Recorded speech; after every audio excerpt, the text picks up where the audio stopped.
whether it's citywide, whether it's statewide, whether it is nationwide. Welcome in to another episode of the Three Man Rush right here on the Buffalo Rumblings Vidcast Network. As always, brought to you by Picasso's Pizza, and we are Buffalo's Pizza, shipping local and nationwide. Order online at picassospizza.net.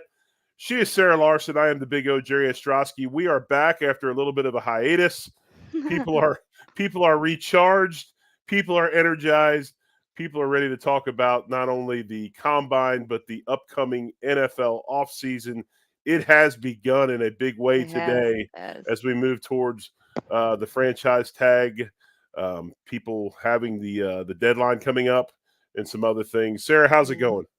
It's all right. I just want to apologize for anyone who actually tuned in on Thursday. It was kind of a running joke, but um I was only on for about 9 minutes and I tried to pass it off really well, but it didn't come across really well. My son called me 5 times literally in the 9 minutes that I was on the show.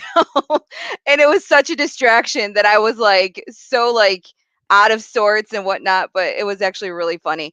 But in the end, when I finally got back in touch with him, he said he ended up, he had a toothache. He thinks that his wisdom tooth is coming in, and I was like, I thought you were dying.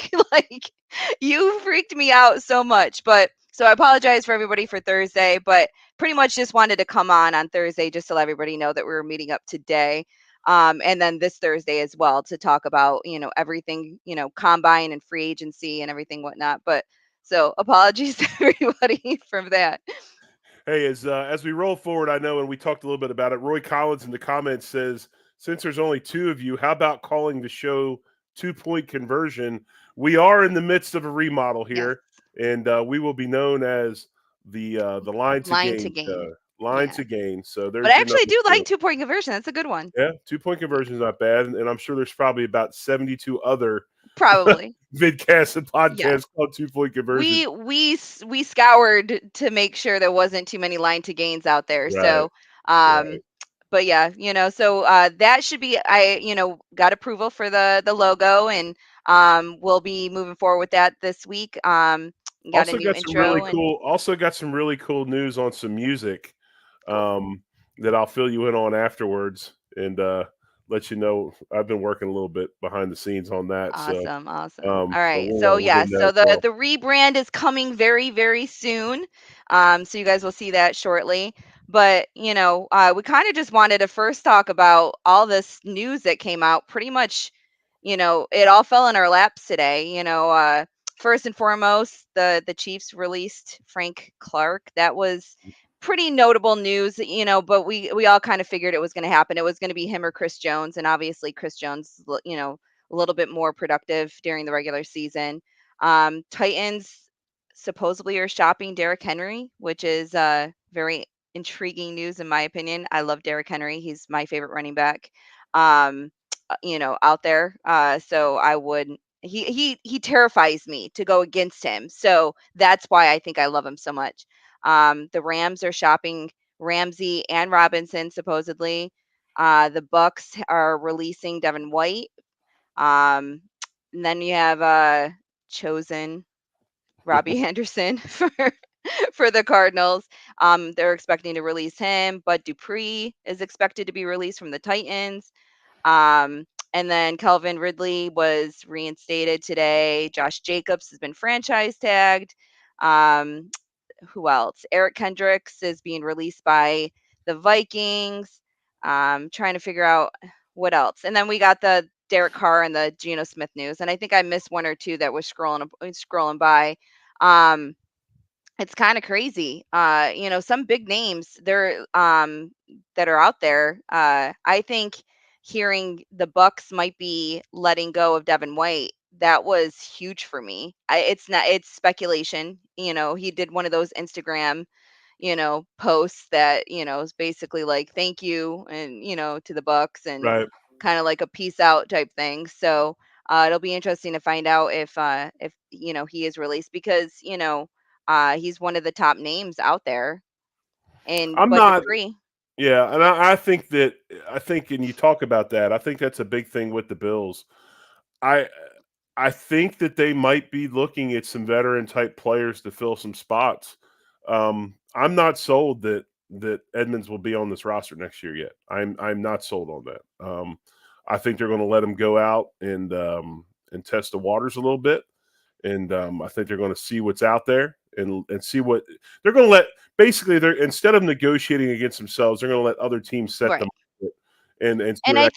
I think this is good for the market. I know it sounds crazy, but the more people that have been released, the more that are that might be potentially at Edmonds level or higher, regardless of how you look at it, it could set the market where, you know, they're they're going to get what he thought he was going to get, and then his number is going to drive down, or it can backfire completely, and they're all reworking these new contracts and they get these overblown ballooned deals to get them to sign, and that would up his number. So it could be a good thing or a bad thing, so I can't wait to find out how that works. I think Edmonds though is kind of a I don't want to say specialty linebacker, but I think he thrives in the 4-2-5 type style of defense. I think he's a guy that's a sideline to sideline guy. He can cover, he can drop in Tampa too. So I think he's not a guy that just goes to any team and lines up and plays. I think he's a guy that has to fit, and I think it's more along the lines of that 4-2-5 type stuff. But going back to the Derrick Henry thing, I don't think the Bills and you see a name like that, and right away, all of a sudden, Oh, everybody, the fan base just gets giddy about it. But I don't really believe that Derrick Henry fits what we do offensively. Um, I mean, I think you we could know, make it fit.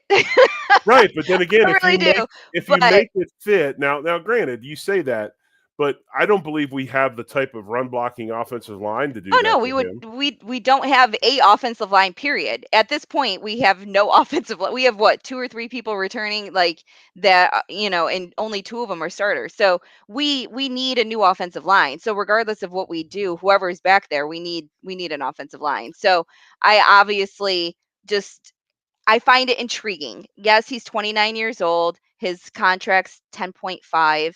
And if they do release him, they're gonna or trade him. Excuse me, they're not gonna release him. They're looking to trade him.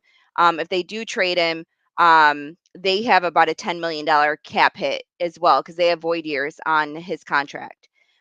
So his dead cap is about 10. I think about 10 million for the Titans.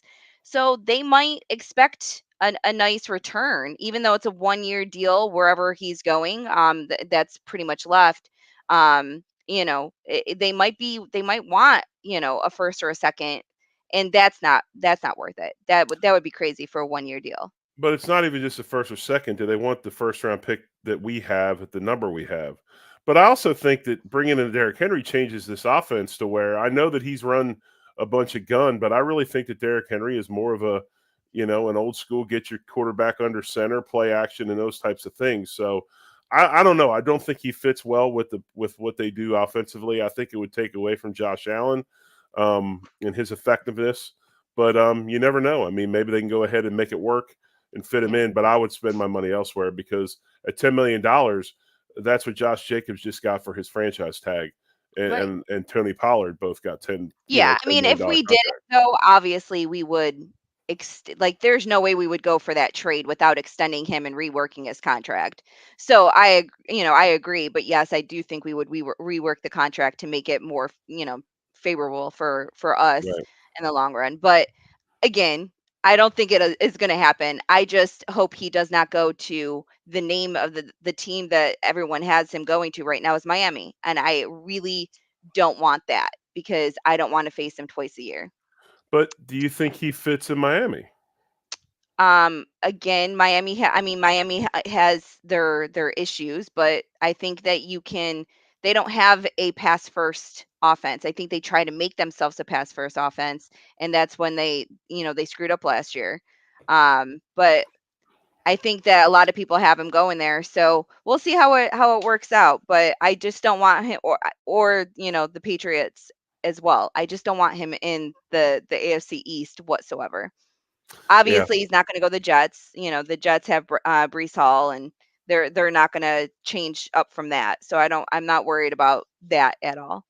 So, I could see him in Pittsburgh, but they have but what's he's his not name? been.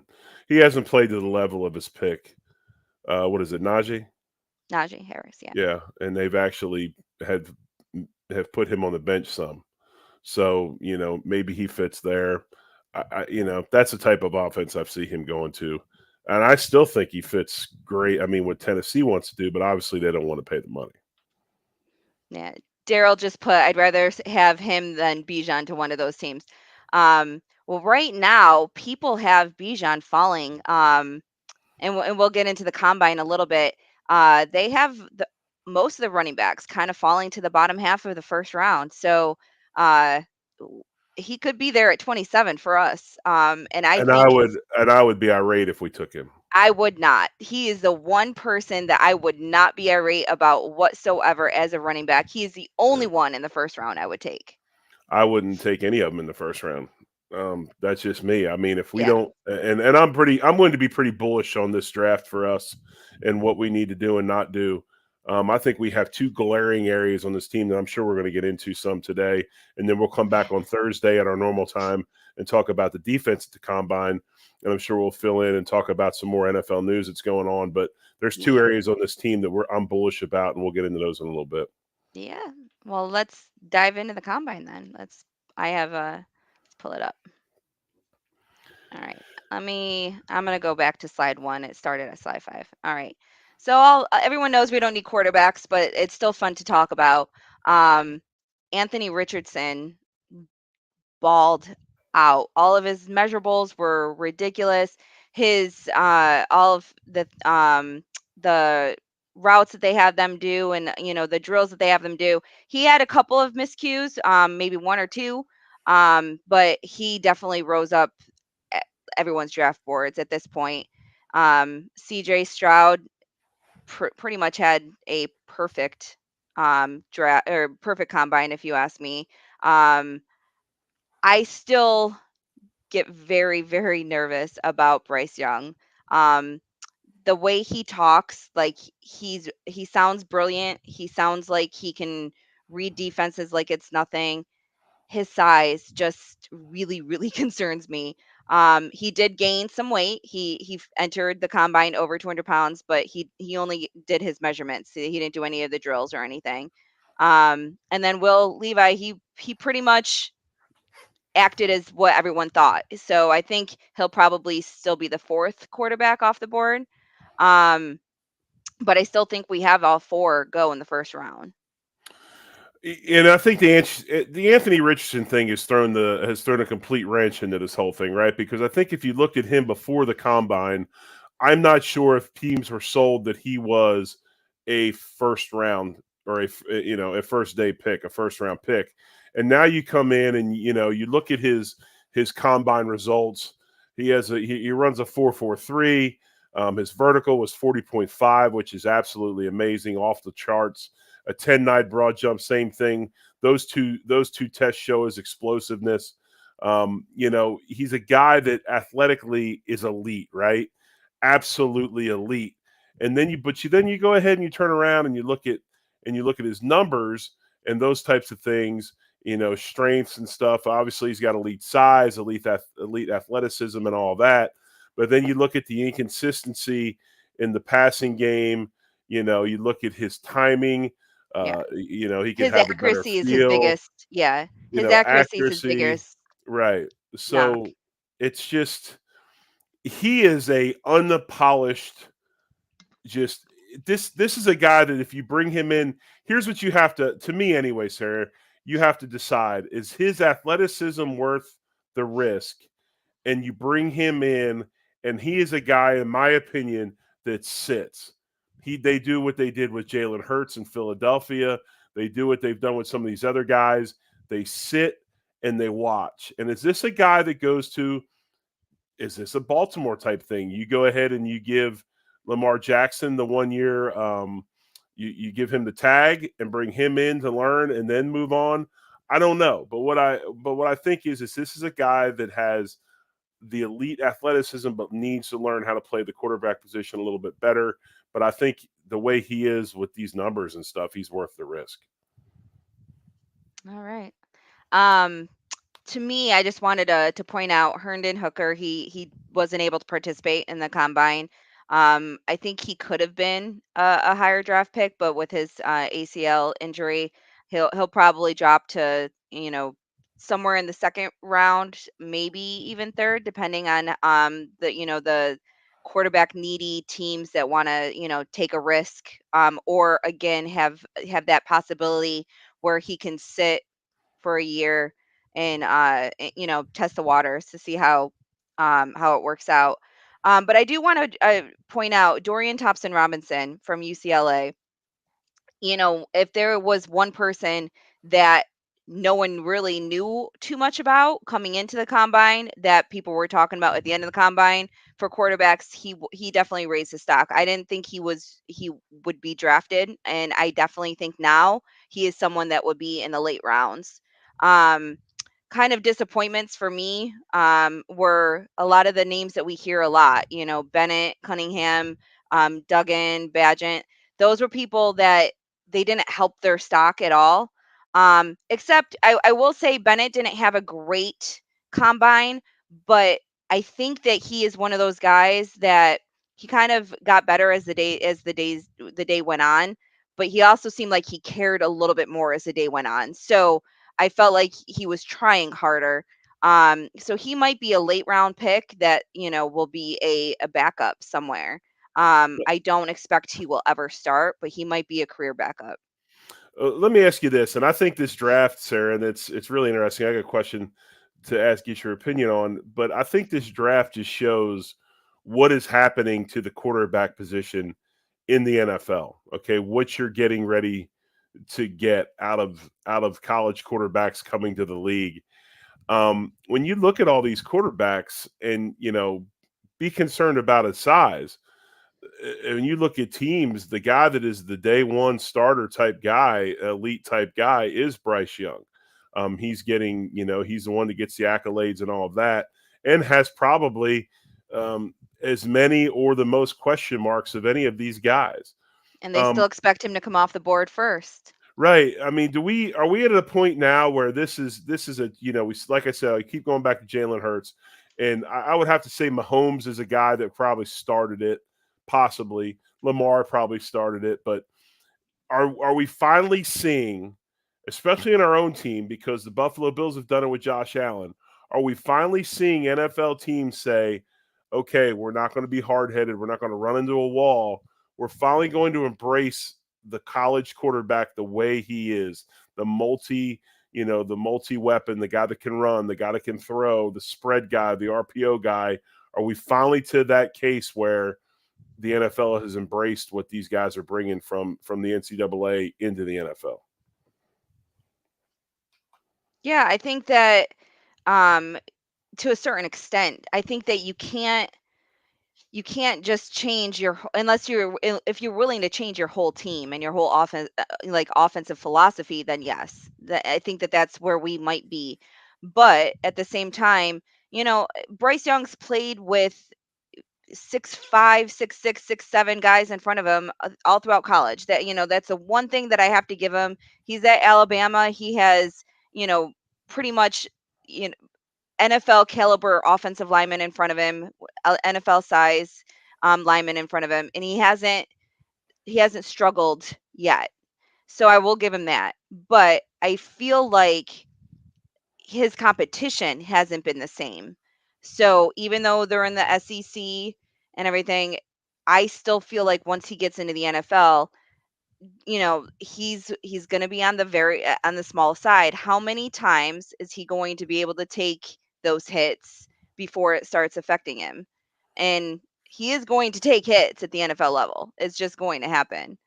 So, I just wanted to point out, Roy asked if I have the RAS scores for any of these, and I do. I will post them on Twitter. For most of them, I have been going through it all, so I will. Some of my notes has it all in there, so I will post it. I don't know, and I don't know. I don't get hung up on the size thing like others do, and I don't get hung up on the hits thing like others do. I mean, like look at Carson Wentz. I mean, Carson Wentz is a huge quarterback, and he's basically washed, done. Couldn't take the physical side of the NFL. I, I mean, I'm going to use Thurman Thomas as an example. Thurman was not a big back. Thurman played a long time in the league, and the smaller guys tend to be able to escape the big hit, that devastating hit. That's where like Eddie George, like you look at what's my we just were talking about him, Derrick Henry.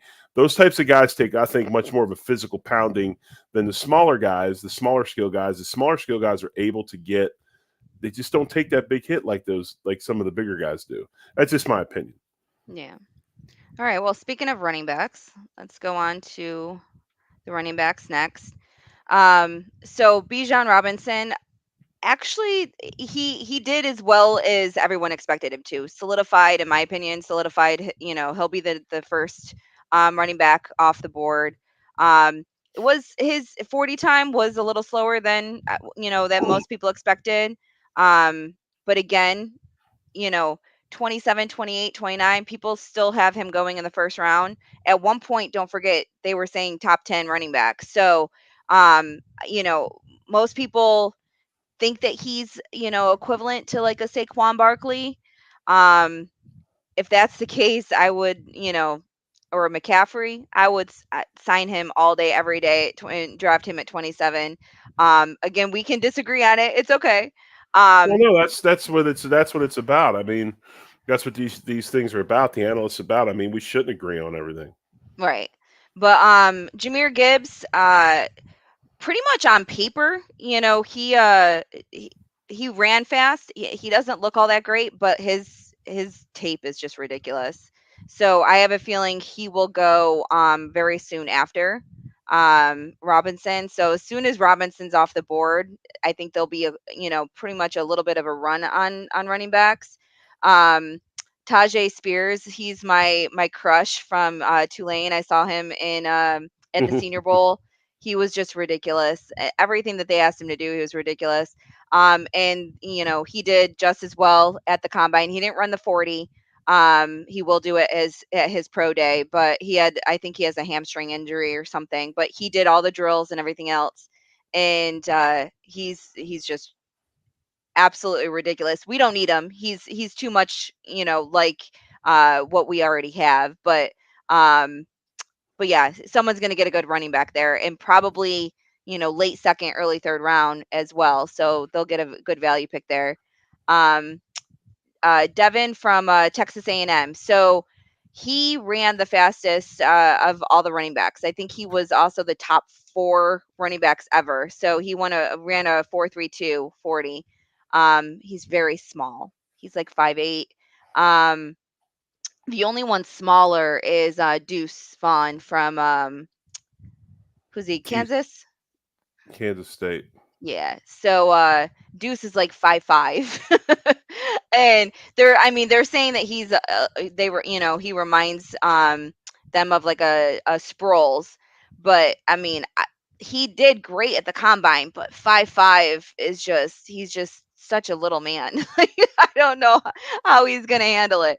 Um but Evan Hall did what he was expected. He had a good combine as well. My biggest surprise though was Chase Brown.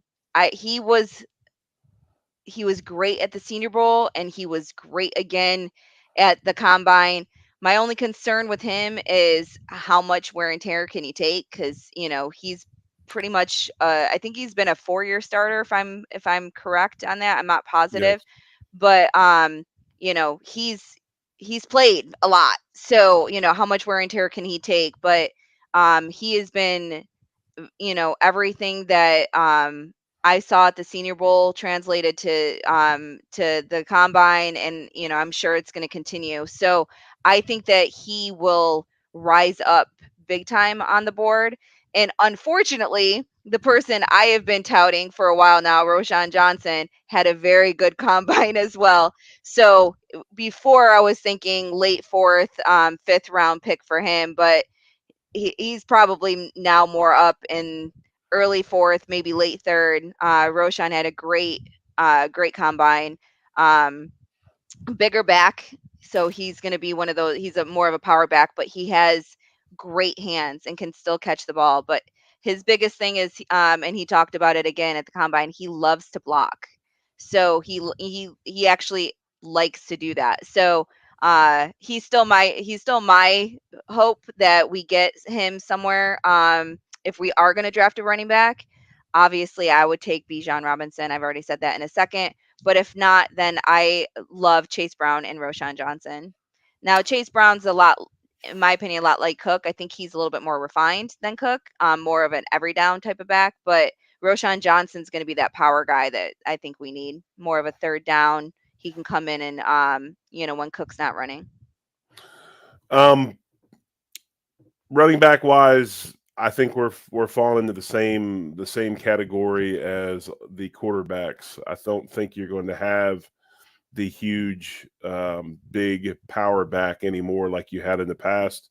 Just like you're not going to have the monstrous stand up 6'5", just drop back type quarterback. Even though Josh has that size set, he runs it better than most.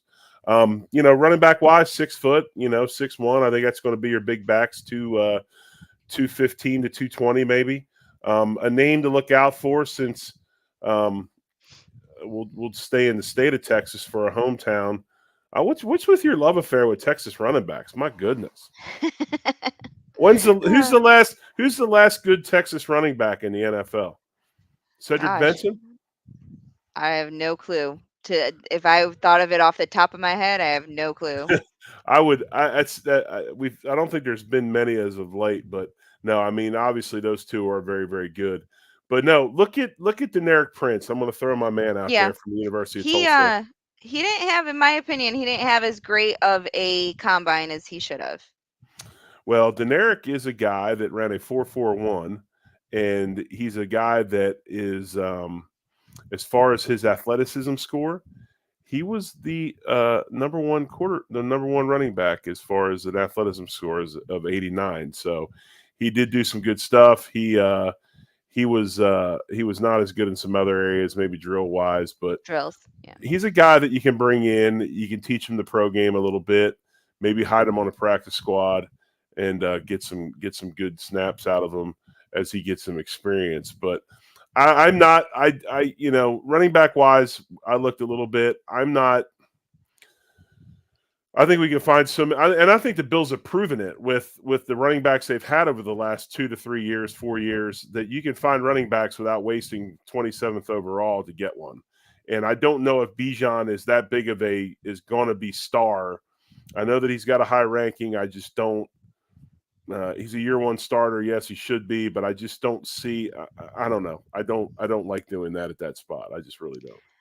I don't know, Jerry. I think that if we pass up on him like we did on Brees at 20, like at 27, I just feel like we're gonna regret it. I really do, because I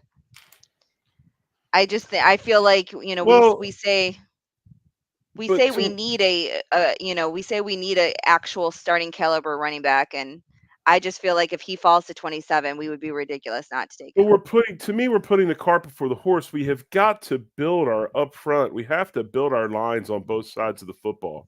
If And people and ask me, people are asking me like, "What do you think he's going to do to get the Bills over the top?" Whatever. They got to get better on both lines of scrimmage. Well, of course.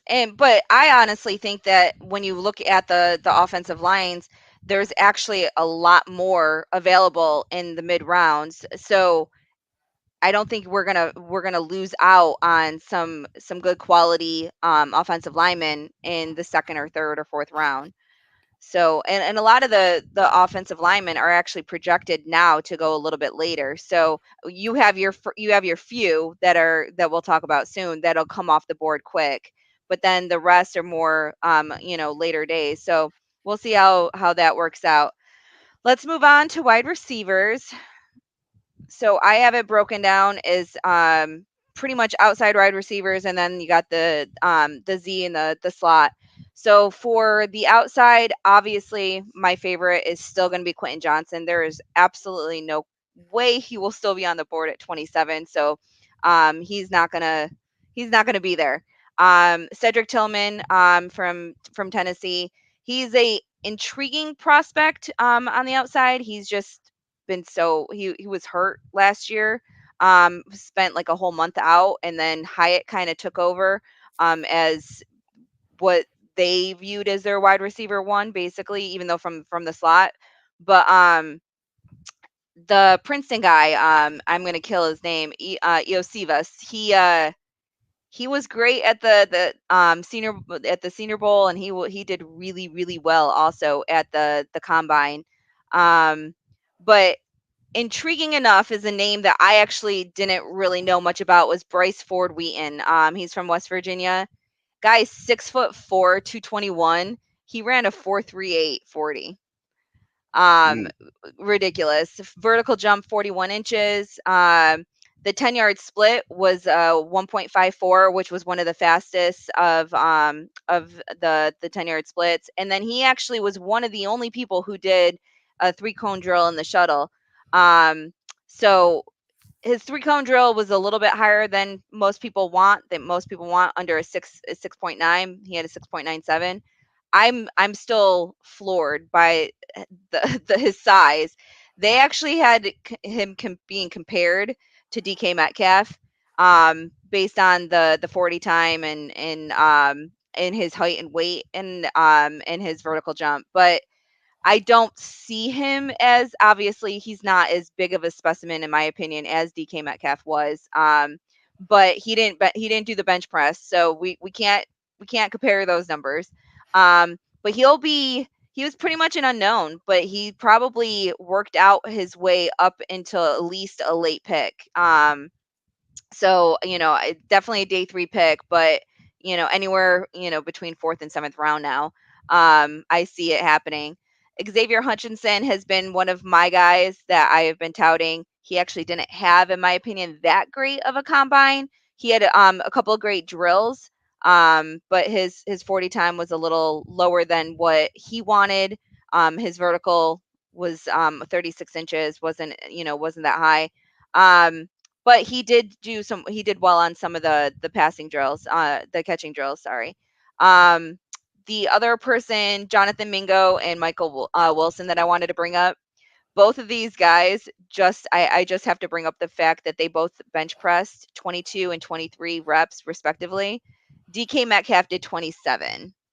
So just to go, like, everyone else, there was 2 other people that hit 20. Everyone else was like 12, 13, 14 that actually did the bench press. Most people opted out of it. So these are 2 guys that, are intriguing.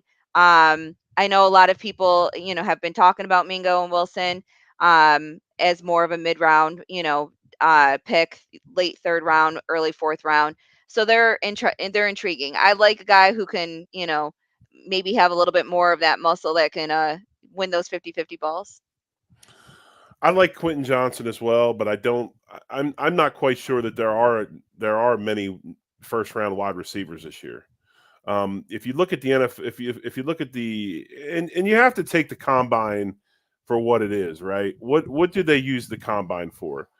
I think nowadays the combine is probably the bigger story is if they don't run fast or they don't jump high or they don't do a lot of bench presses because everybody specialty trains now for the combine. So it's almost like the Mike Mamula situation when the Eagles took him based off his combine numbers. The guy couldn't play dead in a cowboy movie. I mean, he was horrible, and he washed out after a couple of years. The combine is used for a lot of things. One is to see if a guy's got work ethic. Is he coming in shape? Is he ready to go? But I think also it validates film. What do I see on film? If I look at the combine numbers and I'm like, okay, these speeds and these strength levels and stuff to validate what I see on film, which is a great player, you have that validation you can cross reference. Or if you have a guy that's not really productive, but then he goes and he has an unbelievable combine, well, where's the problem here? Right. Where's the miss? So it's a way to really evaluate. A name that I don't think you talked about, and if you did, please correct me. But right now the number 1 rated wide receiver on the board on NFL.com is Jalen Hyatt, Yeah, and he's a slot. They have him as a slot receiver, coming over to the NFL. So he's on the next slide. Okay, so you've got them, you've got X's and Z's and all that Yep. separated. Okay, all Yep. right, all right, Yeah, go ahead. and basically, so Roy just asked, are we looking for a slot receiver or a number 2 receiver? we're not going to know that until number one we get to free agency. We have to see what we're going to do, who we're going to re-sign. Right now, technically speaking, we have the ability to have Shakir kind of do both. He can fit in this slot and he can fit in the outside. So um, technically speaking, we have our three wide receivers. If we want to keep Davis as number two, have Shakir in the slot, and then have Diggs on the other side. But we want to I'm, get better. I'm So go ahead. we I'm want to get laughing. better. I'm laughing because everybody was like Shakir, whatever, Shakir this, Shakir that. Shakir announced he's working out with E Molds, and now all of a sudden everybody's like, "Let's go!" you Yeah. know, I just No, it's funny, that has nothing to do with me. I think he has promise. right? But I think that we want to get better. So Right. I'm on board, and Daryl put both. I'm on board. I think we need to draft two wide receivers, and I would like I to agree. have a boundary wide receiver, and I would like to have a slot wide receiver, hands down. And if we should be able to actually develop these guys to maintain and stay on this team and to actually make plays. So with that being said, I'll move over to the next slide, which is the slot. Because see, I Now, think. Go ahead. I'm sorry. no, I was just gonna say now, there's a couple people on this list that played both in college, but most people have them projected as slot receivers. So I have them on this list, which is like Jordan Addison, he played both. Zay Flowers played both. He thinks he can play both at the NFL level, but his size might not make that possible. But yeah, so we have Jordan Addison, Jalen Hyatt, Jackson Smith Nigba, Zay Flowers, Josh Downs. I was very, very, very harsh in critiquing Zay Flowers and Josh Downs, for and Jalen Hyatt, for the the last few months. I will say that the more film I've watched, going back and looking at them, seeing some of their interviews, seeing them at the combine, I have changed my tune for all three of them. I still do not think Josh Downs is a first round wide receiver. I think he is still a second round, late second round. Zay Flowers, some people have him all the way up as number one. Some people have him higher now than Hyatt and Addison and Johnston, depending on what analyst you're looking at. Um, I don't like Zay Flowers' size, but and obviously he didn't have a great quarterback throwing to him at Boston College, but his production has been ridiculous. It's his numbers at the combine were great for his size, but Jalen Hyatt, I can't say enough at this point. He legitimately raised his stock from possibly a second round to going into the first round. I know a few minutes ago you said you didn't see that there is a lot of first round talent this year. I agree that the wide receiver class is not the same as it was last year, but I do think that there is going to be four wide receivers off the board in the first round. Well, I think so, just because of the limited number of them and people needing them. But the way I look at our football team right now, I look at it as this: I think we have outside guys. If we get an outside guy, there needs to have size. We have zero size outside. I think we need to have size. And I also think that we could do the same thing that the Chiefs have done and some of these other teams. And I think what the Chiefs have done is the same thing that the Patriots did through their run with Tom Brady. They really did a good job of going out and finding that experienced vet that doesn't command the salary that he used to and is able to play that role.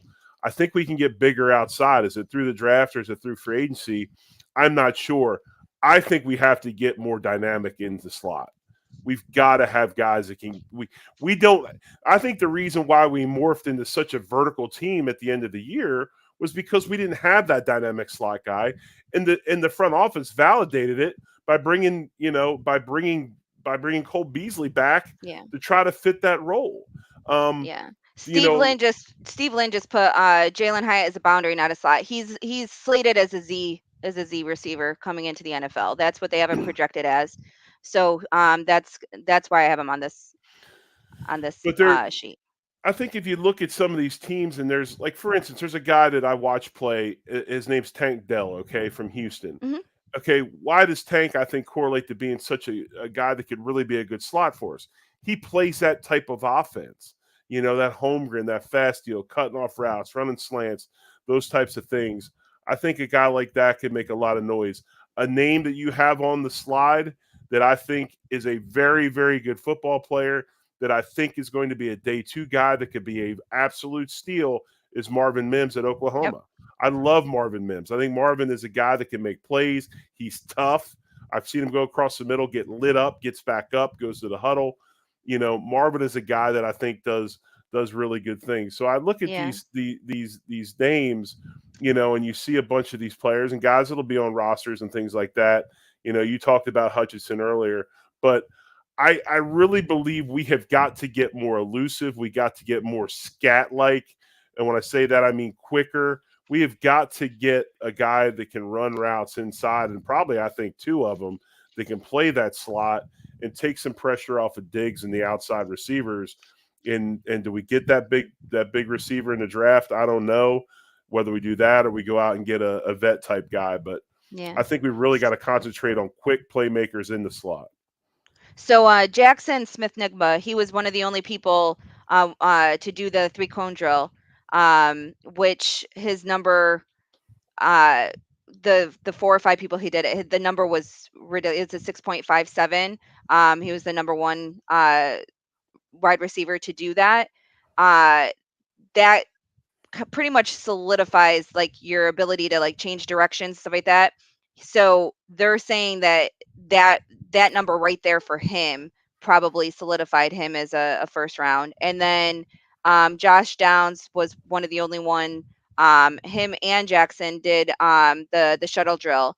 Um, and Jackson did sub four. He was the only one that had sub four, but Josh had a 4.29, which was also pretty decent. So not all the guys participated, and the ones that do participate in everything kind of, I think as long as they participated and did semi well, they up their draft stock. I don't think, my opinion, I don't think Tank did that well at the combine. I wasn't as impressed with him. He was mentioned a lot at the Senior Bowl. I didn't I didn't think that he stood out as much. I think that his 40-yard dash being a 4.49, you're right. It wasn't very good. His broad jump was a 10.1.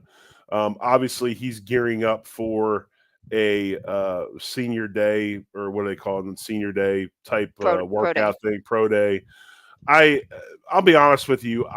If I was a general manager, Sarah, if I go to the combine, the guys that participate, the guys that do everything, okay, I put them a notch above everybody else that refuses to.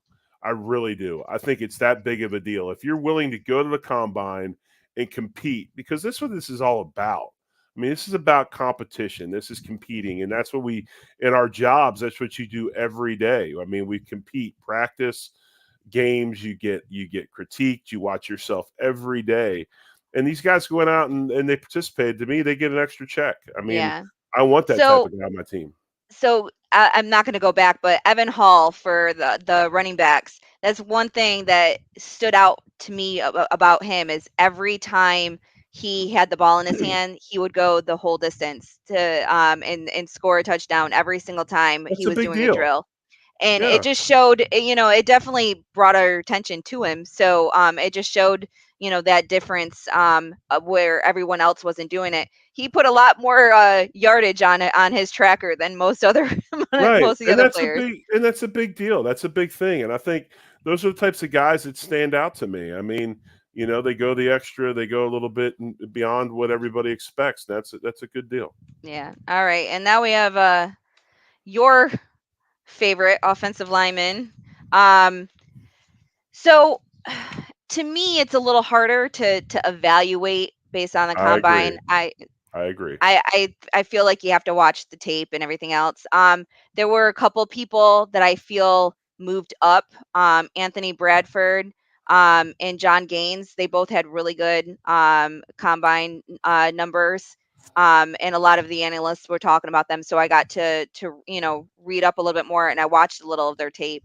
Um, but Voorhees, I think, kind of slipped down a little bit, and I think Jared Patterson might have slipped down a little bit as well. Um, the Cody Mauch, no, Mock. It's Mock. I'm killing his name every time I say it. Um, the guy, the one with no teeth, no front teeth. Um, his arm length, when they measured it, they pretty much said that he will definitely be projected as a guard, because it's only 32 and 3/8. So he won't make it as a tackle in the NFL.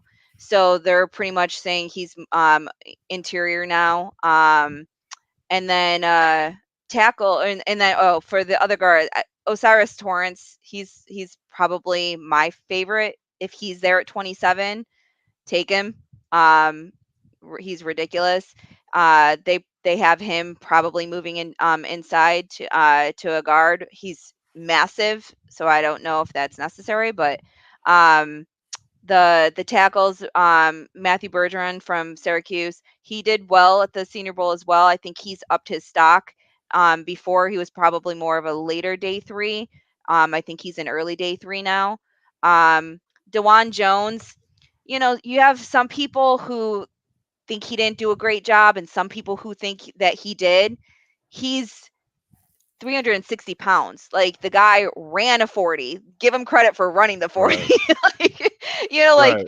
little things like that. I think he might have slipped a little bit, because I still think he needs to probably lose 15, 20 pounds. But I still think he's a day two prospect. Blake Freeland had probably one of the better combines. Um, and then so I think he moved up.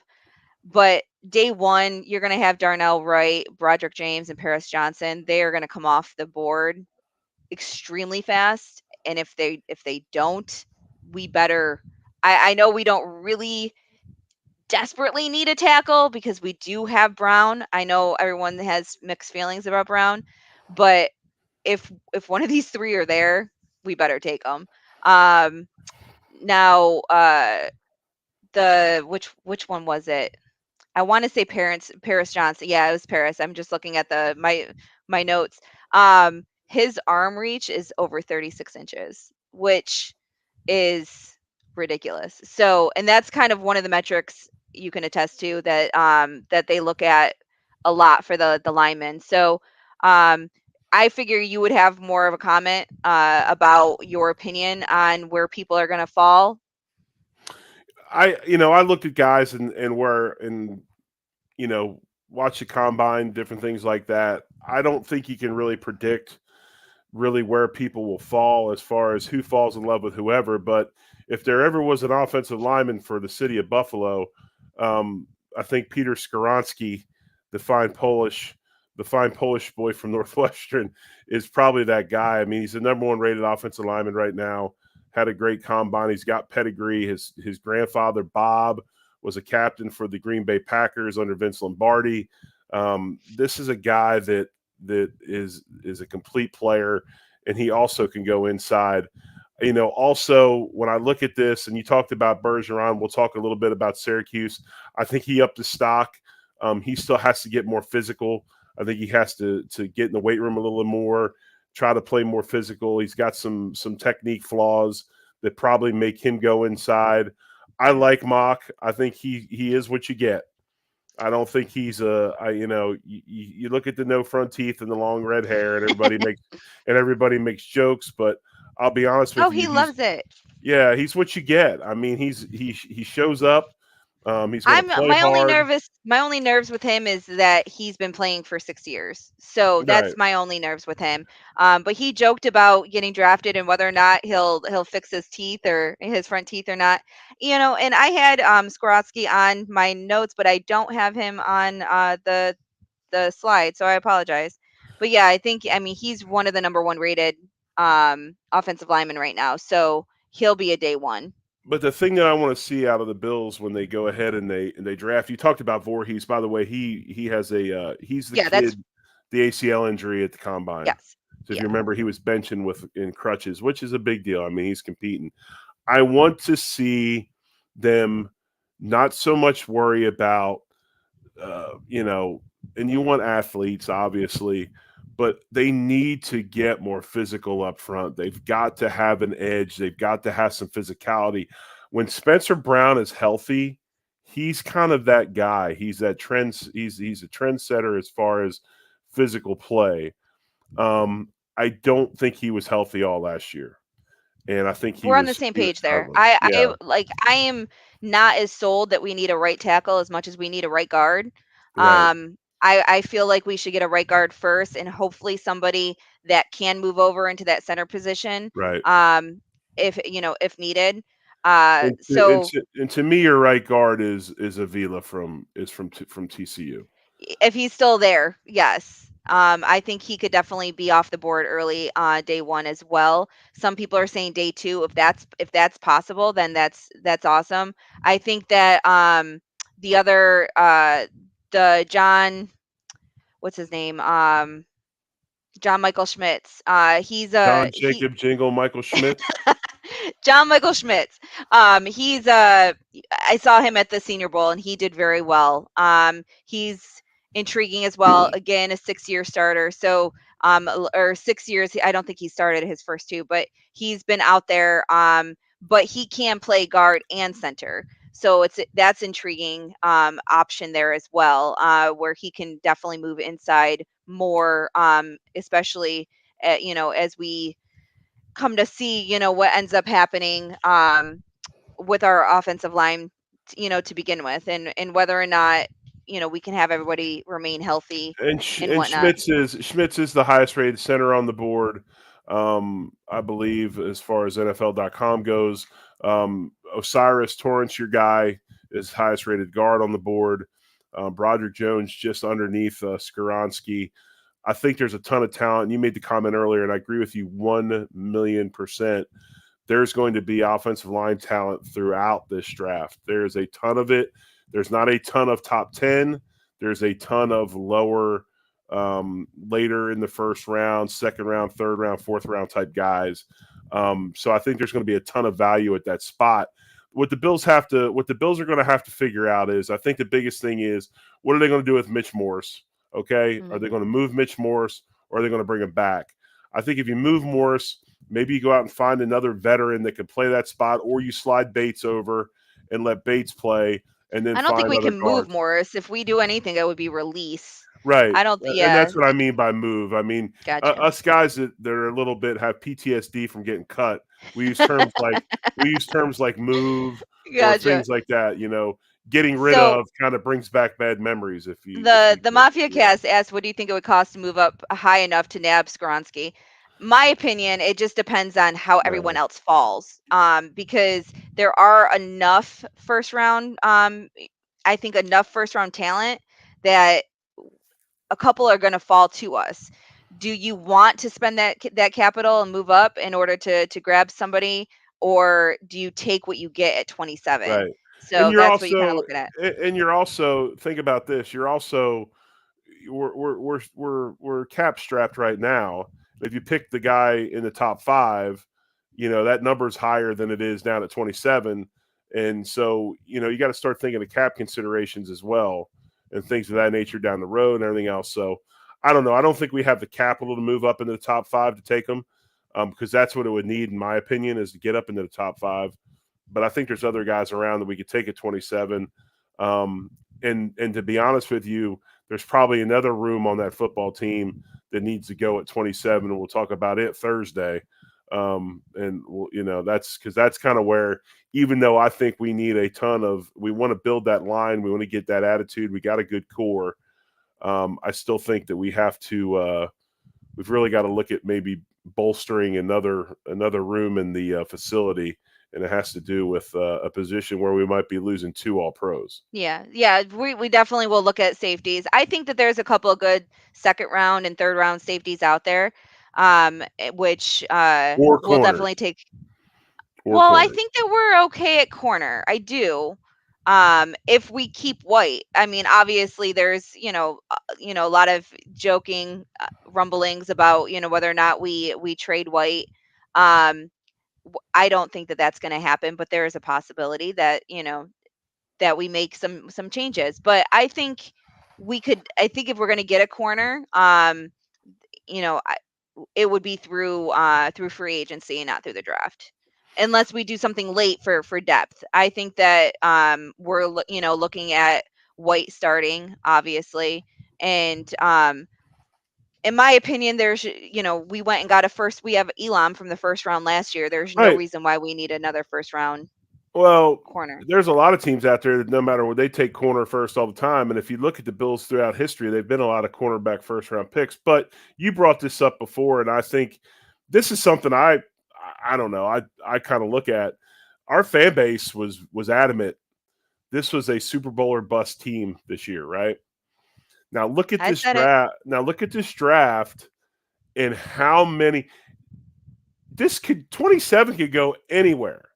I mean, we have that many holes, and it's not like we got a lot of stuff we got to Yeah. fix, and so maybe we overshot the target a little bit and jumped to conclusions, and maybe we weren't quite that team that we thought, and we're close, and with proper cap management and free agent signings and draft picks, we could get there, but. That's the thing about this. I don't know what Bean's going to do. We've got we've got a lot of holes to fix. We got a lot of need areas. Yeah. Well, guys, I did not do tight ends. I'm sorry. I realized it right at right at the time we were going live. If you guys have not checked out Washington's catch, please check it out from Georgia. He was ridiculous. I think Mallory did up his stock from UM, and Laporta did too. Um, so check out. I posted Washington's catch on my Twitter feed, so check it out. It was ridiculous, one handed, and this is a guy they say doesn't catch the football. He's a blocking tight end, so it was definitely a great catch. But everyone, stay tuned. At 9 o'clock, we have intentional grounding with Sterling coming up. Stills for the girls coming up next. So, Jerry, do you want to take us out? And don't Yep, forget to check us out on Thursday too. yep. Check us out on Thursday. We're back on our normal time, 9 Eastern, 8 Central. Smash the like button, subscribe. We'll have a rebrand soon. We'll talk about it. Sarah, well done. Great job putting that information together. We'll have more for you on Thursday, talking about the combine and the upcoming draft. And as always, one love and go Bills. We'll see you Thursday. Go Bills.